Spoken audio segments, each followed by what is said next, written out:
부드러운 흙을 구워 만들었지만 천년을 간다는 전통 기와. 공장에서 대량으로 기계 기와를 찍어내는 요즘, 이 땅의 선조들이 천년 넘게 해왔던 옛 방식 그대로 전통 수제 기와를 만드는 김창대 제과장. 불과 흙의 기운으로 지켜온 전통 기와의 그 뜨거운 혼을 만난다. 물과 숲과 흙이 좋다는 고장 전남 장흥. 이곳에 전통 수제 기와를 만드는 김창대 제과장이 있다. 이제 가장 큰 특징으로 보면 이제 형태상으로 이제 좀 그 옛날 도구를 사용하다 보니까 기계 기와가 형태에 약간 차이가 있고요. 그리고 이제 그 등 문양이 있다는 거하고 이제 사람 손으로 만들다 보니까 흡수력이 약간 있고 지붕 안에 이제 습기가 차이 있다면 그걸 다시 배출할 수 있는 능력, 배출력이 있는 거고. 그리고 이제 기계 기와 대비 이제 수제 기와는 이제 또 그 20% 정도 또 30% 무게가 덜 나가기 때문에 고건축 문화재에 이제 그 있어가지고 이제 적당한 하중을 이제 부여할 수 있는 그런 장점이 있는 겁니다. 국보급 고건축물에 꼭 필요한 전통 수제 기와는 어떻게 만들어질까? 전통 기와를 만드는 첫 번째 단계는 이렇게 좋은 원토를 구해 발로 반죽해주는 작업으로부터 시작된다. 기와는 건축물의 지붕에서 빗물이나 습기가 새어들지 못하게 막아주고 지붕 밑에 있는 목재 부식을 방지해준다. 기와가 그 본연의 역할을 제대로 하기 위해서는 재료가 되는 흙이 중요하고 또 그 흙의 반죽이 중요하다. 장인은 몸과 마음을 다해 지극정성으로 기와를 만든다. 공장에서 기계로 찍어내는 기와는 이렇게 정성스럽게 발로 밟아 반죽한 기와의 품질을 절대 따라올 수 없다. 사람의 손과 발로 다져진 기와는 자연스럽게 찰진 생명력을 얻게 된다. 모룡에 있는 논을 이제 수확해야 되는데 그렇게 하면 이제 요즘같이 이제 그 문화재 표준지방서 기준을 못 맞추게 되거든요. 그러니까 이게 흙이 좋은 데 캐지면 이제 좋은 그 기와가 나오겠는데 또 안 좋은 데 나오면 또 굉장히 또 품질이 낮아야 되니까 그 좋은 흙 기준의 품질 그 흙 성분을 저희들이 이제 알고 있거든요. 그걸 이제 파악해가지고 그 흙 공장에다가 이거 이제 몇 %를 조합해달라요. 그걸 이제 받아서 거기는 이제 대량으로 흙을 갖다 놓으니까 이제 그러면 정확하게 이제 품질 기준을 맞추게 되는 거죠. 흙에서 불순물을 걸러내고 발로 찰지게 반죽하는 과정을 거친 후 다음 단계로 단무락 작업이 시작된다. 마치 담장을 쌓는 것 같아서 단무락 쌓기라고 한다. 단무락은 담장의 남도 사투리다. 2주 이상 숙성되고 가공된 흙을 장방형 형태로 쌓는다. 흙을 쌓을 때는 줄을 이용해서 수직과 수평을 맞추는 것이 무엇보다 중요하다. 장방형의 흙을 정교하게 쌓은 후에는 줄을 이용해 정확한 두께로 흙판을 잘라낸다. 모두 장인의 정확한 눈썰미와 손재주, 꼼꼼함과 인내심이 필요한 작업이다. 단무락 작업에 사용되는 기와 원토는 충분히 반죽을 하고 오랜 시간 숙성된 흙만 사용해야 한다. 그렇지 않으면 흙판이 쉽게 끊어져 제대로 된 기와를 만들 수가 없다. 과거에 이제 존재해왔던 이제 그 남아있는 전통 건축물이 전통 기와 하중이라는 형태라는 그게 맞춰서 지금 제작이 되어 있는 거거든요. 그게 슬립이 된 건데 우리보다 무거운 이제 기계기와 20% 정도 무거운 기계가 올라가가지고 지붕은 또 하중을 견뎌야 되니까 더 떼야 되고 그렇게 하다 보니까 이제 그 과거에 존재했던 건축물이 아니거든요. 현대 건축물이 되는 거였죠. 그래서 어찌 보면 사소한 것일 수도 있지만 저희들이 이제 그런 걸 계속 만들어내서 과거에 이어왔던 이제 전통 건축물을 미래에 저희 후손들에 이제 이어주게 하는 그런 약간의 이제 사명감이라 할까 그런 것들이 좀 있는 것 같습니다. 단무락 작업을 통해 만들어낸 흙판을 정교하게 잘라 암키와 성형 작업을 하게 된다. 암키와를 만들 흙판 2장을 둥근 와통에 옷을 입히듯이 양쪽으로 붙인다. 장인이 일일이 손으로 두드려 밀착시켜줘야 한다. 손바닥으로 흙판 표면에 물을 묻히고 마치 도예가가 도자기를 빗듯이 정성을 다해 흙판을 매끈하게 다듬는다. 기와에는 많은 종류가 있지만 수키화와 함께 가장 많이 사용되는 것이 바로 이 암키화다. 공장에서 기계로 제작되는 키화와 달리 이렇게 전통 수제 방식으로 만들어지는 암키화는 기와집의 지붕 곡선을 한결 자연스럽고 부드럽게 살려줄 수 있다. 이렇게 기와를 성형하는 작업에서 가장 중요한 것이 기와를 붙이는 와통이다. 기와 크기에 따라서 저희들이 특별 주문을 제작을 하게 됩니다. 이제 그러니까 그 기와는 이제 특대가 있고 대가 있고 중이 있고 소가 있고 이제 특소가 있고 그렇게 그리고 이제 그 기타 그 여러 가지 형태가 있는데 기본 5가지 이제 크기가 있으면 저희들이 와통을 그걸 맞춰가지고 준비를 해놓게 됩니다. 수제 전통 기와를 만드는 와통은 생각보다 종류도 다양하고 크기도 다양하다. 전통 기와 발전을 위해서는 좀 더 연구가 필요한 분야다. 올해 천을 사용할 광목천을 사용하고 있는데 과거 같은 경우는 300천을 사용했다고 그러더라고요. 300로? 예. 그래가지고 지금하고 약간 질감 차이긴 한데 그 당시에 뭐 광목은 그런 게 안 나오니까 괜찮지만 일단은 저희들은 이제 3배 대신 광목을 해가지고 가능하면 좀 오래 쓰게끔 지금 작업하고 있습니다. 근데 기본적으로 이제 안에 이제 와통 안에 이제 그 통볼 씌우고 그다음 흙반 붙이는 거는 기본 원리는 동일하고요. 김창대 장인과 동료들은 이번에는 암키와에 이어 수키와 성형 작업을 하고 있다. 수키와는 전통 한옥 지붕 위에서 암키와와 암키와 사이에 놓이는 기본적인 기와다. 수키와는 암키와보다 크기가 작다. 암키와처럼 와통에 흙판을 붙여 성형 작업을 한다. 와통을 물레에 꽂아 돌리면서 손으로 일일이 두드리고 다지며 모양을 만든다. 수키와가 모양을 갖춰가면 기와 고유의 무늬인 등 문양을 찍는다. 더운 여름날에 진흙과 사투를 벌이는 장인의 이마에는 굵은 땀방울이 숭글숭글 맺힌다. 국보급 고건축 문화재의 지붕을 덮을 기와이기에 이렇게 기와 한 장 한 장을 보물 다루듯이 해야 한다. 사명감 없이는 할 수 없는 고된 작업의 연속이다. 암키와와 수키와 성형 작업이 마무리되고 그 다음에 이어지는 작업은 건장치기다. 건장치기는 기와의 모양을 만든 후에 불규칙해진 표면을 곧고 일정하게 다지는 작업이다. 물이 지붕 아래로 자연스럽게 흘러내려가도록 만들고 지붕 전체의 곡선을 부드럽게 살려주기 위해서는 암키와의 건장치기를 제대로 해줘야 한다. 건장치기가 끝나면 흙판은 온전하게 둥근 통 모양이 된다. 이 다음 작업이 아주 조심스럽다. 둥근 통을 반으로 쪼개면 드디어 우리가 익숙하게 알고 있는 기와의 모양이 비로소 완성된다. 원래 부산에서 평범한 공무원 생활을 하던 김창대 장인은 스승인 고 한형준 제화장을 만나고 나서 운명처럼 기와 만드는 사람이 됐다.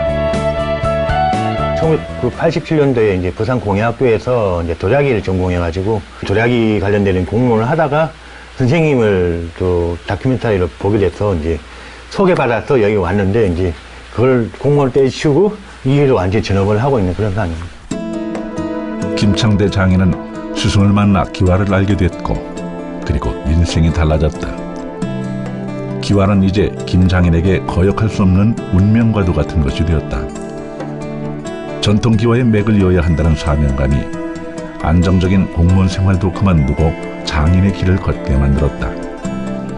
김 장인은 기와 말릴 때 아기 돌보듯이 조심스러운 마음으로 기와들을 지켜본다. 기와를 말리는 일은 아주 섬세한 작업이기 때문이다. 자연 상태로 균일하게 건조될 수 있도록 시옷자 모양으로 기와들을 줄지어 세워놓는다. 물기가 남은 기와를 가망에 넣고 굽게 되면 자칫 기와가 폭발할 수도 있다. 그래서 장인은 자식을 바라보듯이 기와를 지켜본다. 김창대 제화장은 스승에게 기와를 그런 마음으로 만들어야 한다고 배웠다. 국보위로 숭례문을 하게 되면서 감투가마는 일본 그 일제강점기 때 일본에서 넘어온 일본식 기와가마야 그걸 하게 되면 국보위로가 좀 문제가 있지 않을까라는 이제 의구심을 이제 시작돼가지고 이제 전국에 191개의 요지를 이제 보고서라는 실제 이제 답사 형식으로 이제 조사를 하고 그리고 최종적으로 이제 숭례문이 이제 경기 지역이다 보니까 경기 지역 기아가마, 그러니까 경기도 남양주 호평 1호 기아가마를 모델을 지금은 차밖에 없어요. 근데 이제 여러 가지 이제 시뮬레이션을 통해 가지고 이제 그거를 복원해 가지고 여기다가 이제 재현해서 이제 복원을 하게 된 겁니다. 기와를 만드는 일에서 가장 핵심적인 것 두 가지는 바로 좋은 흙과 좋은 불이다. 그래서 기와 굽는 가마가 중요하다. 이 가마는 국보 1호 숭례문의 기와를 굽기 위해 완벽한 고증을 거쳐 만들어낸 조선 후기식 등효가마다. 정성스럽게 성형하고 건조시킨 기와를 한 장 한 장 이 전통 등효가마 안에 쌓는다. 이 특별한 가마에는 이제는 돌아가신 스승과 함께 숭례문 기와를 만들던 추억이 오롯이 담겨 있다. 사실 가마 안에 기와를 쌓는 일도 보통 일이 아니다. 경험과 지혜가 필요한 일이다. 가마 안에 기와를 어떻게 쌓고 배치하느냐에 따라 좋은 기와를 탄생시키는 이 일의 성패가 좌우된다.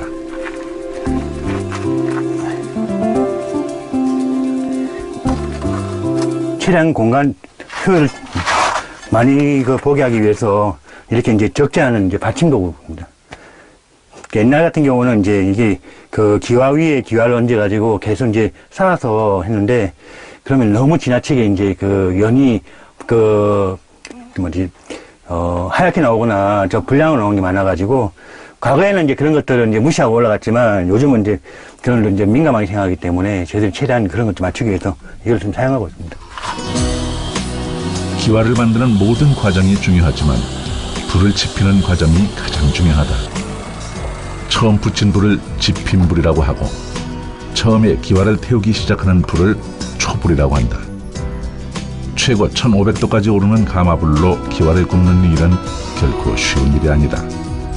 사람 뜻대로만 되지 않는 일이다. 하늘이 도와야 제대로 할 수 있는 일이다. 잘 나오는 게 그래야 이제 잘 못 나면 2번 떼고 3번 떼고 이렇게 될 수가 있거든요. 기계나 뭐 전기나 가스로 뗐을 때는 사실 실패율이 거의 없어요. 근데 장작 가마는 변수가 많기 때문에 그런 부분에 대해서 어떻게 보면 저희도 최선을 다하지만 이제 어떤 부분에서는 이제 뭐 일종의 믿음이죠. 잘 나오게 해달라는. 김창대 장인은 가마에 처음 불을 지필 때 항상 정화수를 떠놓고 정성스럽게 절부터 한다. 다른 사람 다 똑같겠지만 뭐 좋은 기가 나오게 해달라는 거하고 그러고 방금 말씀드린 것 같이 이제 작업자들이 이제 다친 사람 없이 잘 끝나게 그렇게 그거밖에 없어요. 예. 처음 붙인 지핀불이 연기만 연소실 안으로 들어가게 해서 최소 5시간에서 12시간을 기다린다. 그리고 나서 약간 굵은 나무로 불을 붙여 초불을 시작한다. 초불 때는 가마 안의 온도가 100도에서 200도 정도다. 그 정도의 온도의 불로 가마 안이 마르게 하는 것이다. 처음부터 불을 갑자기 세게 높여서는 안 된다. 기와의 온기가 천천히 퍼지게 해야 한다. 등효가마를 복원해가지고 이제 한 개, 제일 먼저 한 게 이제 숭례문 기아가마. 그리고 이제 창덕궁의 부용정. 그리고 창덕궁의 치운정. 그리고 이제 난간정사. 그리고 이제 요번에 이제 하는 이제 실력사 조사당.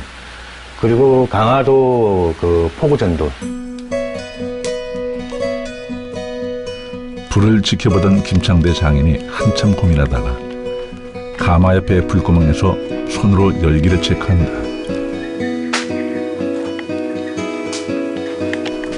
그리고 가마 뒤편의 굴뚝에서도 손으로 열기를 느껴본다. 지금 아래 위 지금 온도 차이 지금 손으로 지금 확인하는 거고요. 그리고 또 손을 비벼끓이면 안에 이제 습기가 조금 남아있으면 이제 손을 비벼끓이면 느낌이 오거든요. 그걸 지금 확인하는 거예요. 그러니까 조금이나 습기가 느껴지면 절대로 세게 불이 들어가면 안 되니까 그 단계를 지금 확인하려고. 가마에서 기와를 굽는 소성 작업이 점점 본격화된다. 초불이 마무리될 즈음이면 밑에서 불이 올라오기 시작하는 것이 보인다. 장인은 초불에서 중불로 넘어가기 전에 소성실 쪽 구멍과 굴뚝의 구멍을 3분의 2 정도 막는다. 그리고 좀 더 굵은 땔감을 넣어 가마 안의 온도를 500도 이상으로 올린다. 이렇게 하면 초불 다음 단계인 중불로 넘어가는 것이다. 중불에서는 지속적으로 나무를 넣으면서 화력을 올려준다. 물론 너무 급하게 온도를 올리지 않도록 주의한다. 중불에서는 퍼뜨린 숯 위에 나무를 넣은 후 연소실 화구를 살짝 막는다. 이미 모든 작업이 기와 굽는 소성 작업의 하이라이트인 대불 단계로 가기 위한 준비 작업이다. 온도가 점점 올라갈수록 자연스레 장인의 긴장감은 더 높아진다.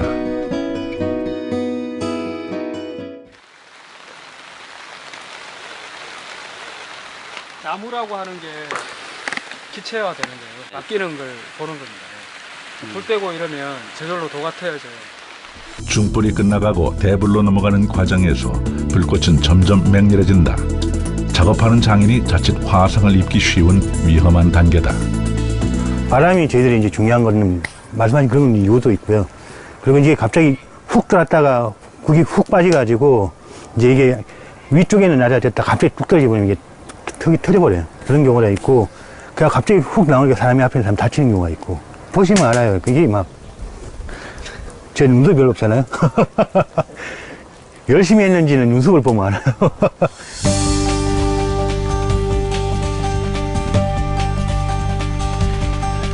가마 안의 온도가 500도 이상이 되면 흙이 굳게 되고 900도 이상이 되면 흙의 성분이 바뀌면서 진짜 기와로 구워지게 된다. 이렇게 가마 안의 온도가 900도, 1000도 이상으로 올라가면서 소성의 최종 단계인 대불이 된다. 가마는 검은 연기를 토해내고 불꽃이 공기의 흐름을 따라 춤을 춘다. 불의 움직임이 매우 거칠어지고 제화장의 역할이 아주 중요해지는 때다. 김장인은 기와 제작을 배우기 시작한 지 15년이 다 돼서야 직접 눈으로 불의 온도를 잴 수 있는 불 보는 단계에 이르렀다. 불 보는 일은 15년의 내공이 있어야 할 수 있을 정도로 그만큼 어려운 일이다. 김창대 제화장은 스승 한형준 선생으로부터 가마의 불을 제대로 보는 법을 익혔다. 그 기와라는 게 이제 성형이 중요하다, 불이 중요하다 하지만 실제로 그 흙 혼합이 제대로 되어 있지 않으면 이제 만들었을 때 다 뻗어지고 형태가 휘고 그 다 터져버리고 그렇게 되는 거예요. 그래서 그 과정까지 어찌 보면 이제 가장 중요하다라고 볼 수가 있을 것 같아요. 소성에서 가지고 큰 불이 아니라 낮은 온도가 중요하듯이 가장 기초적인 작업이 중요하지 않을까 생각합니다. 가마 안의 온도는 대불까지 올라가는데 갑자기 하늘에서 비가 내린다. 장인과 작업자들의 동작이 분주해진다.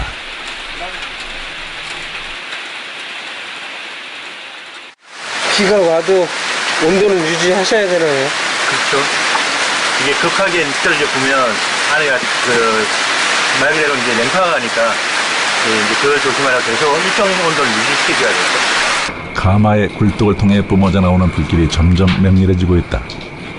김창대 장인은 침착하게 가마의 상태를 관찰한다.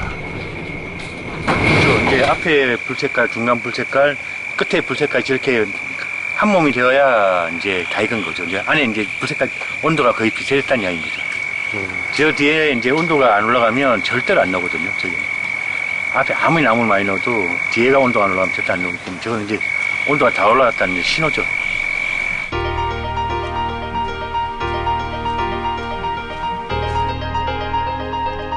가마가 충분히 높은 온도로 올라갔다고 판단되면 가마의 모든 화구를 막는다. 이 마지막 작업을 막음불이라고 한다. 연소실 양쪽이 굵은 나무로 가득 채워지면 연소실 화구를 막는다. 이때 불꽃이 밖으로 심하게 튀어나와 벽돌로 구멍을 막기 힘들면 화구 위에 물을 뿌려 수막을 만들기도 한다. 소성실의 옆 구멍과 뒤쪽의 굴뚝까지 모두 막아버린다. 가마 표면에 갈라진 틈으로 연기가 새어나오는 경우도 있는데 이럴 때는 연장으로 두드려 틈을 메워야 한다. 구멍을 막는 작업은 매우 위험한 일이다. 불꽃이 틈새로 맹렬하게 튀어나올 수도 있다. 가마 전체의 불을 다스릴 수 있는 장인의 역량이 가장 중요한 순간이다. 결국 불을 잘 다스려야 좋은 기와가 탄생한다. 그러니까 이제 과거에는 이제 우리가 스님한테 배웠던 것들만 고집할 게 아니라 이제 밖에서 어떤 흐름이 있는데 그 흐름을 전통 방법을 적용할 수 있는 노력을 좀 해야겠구나. 현장에서 원하는 좀 더 튼튼하고 강도가 높고 그리고 이제 또 무게가 가면서도 이제 쉽게 찾을 수 있는 그런 것들 기화를 만들어야겠다. 그리고 이제 그 쑥내문 기화를 기점으로 해서 또 이걸 문화상품화 시켜서 다양하게 이제 사람들한테 알릴 필요가 있겠다. 그러니까 소개할 필요가 있겠다. 그리고 또 그 홍보라든지 그런 것들을 많이 해서 더 이상의 오해가 생기지 않게끔 노력을 해야겠다. 그런 것들을 좀 많이 느낀 것 같습니다. 이렇게 가마에 열린 구멍을 모두 막고 이틀을 기다리며 가마 온도를 200도까지 낮춘다. 그리고 상태를 보며 하루를 더 기다린다. 정성을 다해 구워낸 전통 기와의 빛깔은 은은한 광택이 도는 부드러운 은회색이다. 장작가마에서 나무를 태워나오는 탄소가 기와 속으로 스며들어 빚어낸 이 색을 꽝알색이라고 부른다. 그 빛은 아침, 점심, 저녁 때가 다르고 계절마다 다르다. 가스가마에서 구워낸 기계 기와의 검은색과는 비교할 수 없는 근사한 색이다.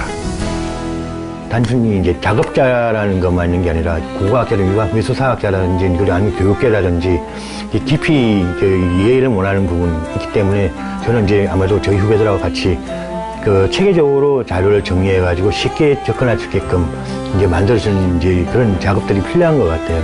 그리고 이제 또 한 가지 더 중요한 거는 이렇게 전통 기법을 고수해서 이것만 만드는 게 아니라 후배들하고 같이 이제 다양한 시도를 해보는 것도 그러니까 현대 생활에 들어가는 이제 그 건축 자재에서 하고 저희 전통 기법을 적용해 본다는 그런 것들을 많이 해보려고 지금 생각하고 있습니다.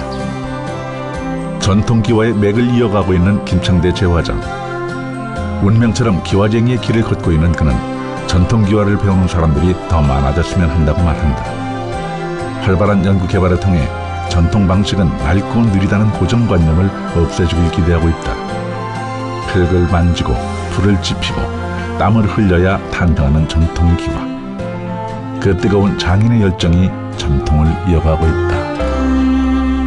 말 그대로 아침 눈 뜨면 이제 그 현장에 나와갖고 이제 작업을 하고 이제 힘들지만 저녁에 퇴근해서 반복하는 제 삶 중에 하나인 겁니다. 뭐 특별한 있는 게 아니라 제가 하고 싶어서 하는 제 삶 중에 하나인 걸 뿐이지 그 이상도 그 이하도 아닌 것 같습니다.